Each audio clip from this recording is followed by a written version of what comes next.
So guys, for the first step, you want to go to the link which will be down below in the description to download DirectX End User Runtime June 2010.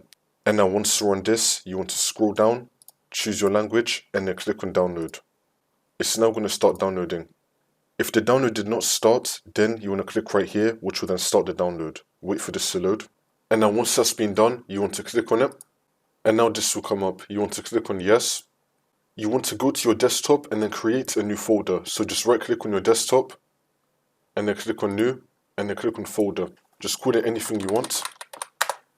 And now once we're here, you want to click on browse and you want to find that folder. For me, it's on my desktop. So I'm going to scroll up, expand desktop, and here's the folder. You want to click on it and then click on OK, which will now select the folder right here and then click on OK, which will then extract the files into the folder.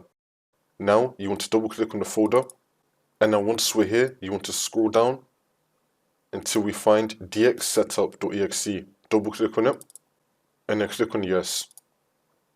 And now this will come up. And now once we're here, you want to tick the box, I accept, and then click on next, and then click on next again. It's now going to start installing components. Wait for this to load.